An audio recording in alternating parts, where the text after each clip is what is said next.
एक गांव में उज्ज्वलक नाम का बढ़ई रहता था। वह बहुत गरीब था। गरीबी से तंग आकर वह गांव छोड़कर दूसरे गांव के लिए चल पड़ा। रास्ते में घना जंगल पड़ता था। वहां उसने देखा कि एक ऊँटनी प्रसव पीड़ा से तड़फड़ा रही है। ऊँटनी ने जब बच्चा दिया तो वह उनके बच्चे और ऊँटनी को लेकर अपने घर आ गया।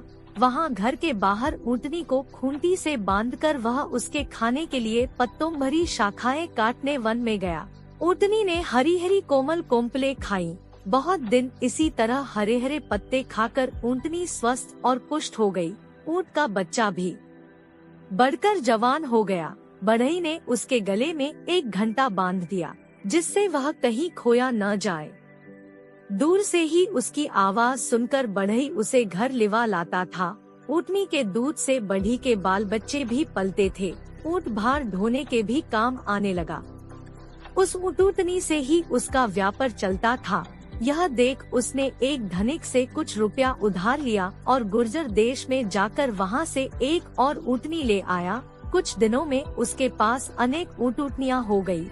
उनके लिए रखवाला भी रख लिया गया। बढ़ई का व्यापार चमक उठा। घर में दूध की नदियां बहने लगी।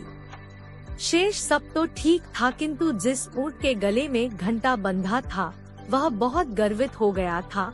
वह अपने को दूसरों से विशेष समझता था। सब ऊँट वन में पत्ते खाने को जाते तो वह सबको छोड़कर अकेला ही जंगल में घूमा करता था।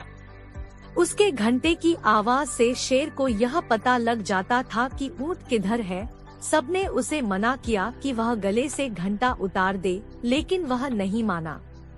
एक दिन जब सब ऊँट वन में पत्ते खाकर तालाब से पानी पीने के बाद गांव की ओर वापस आ रहे थे, तब वह सबको छोड़कर जंगल की सैर करने अकेला चल दिया।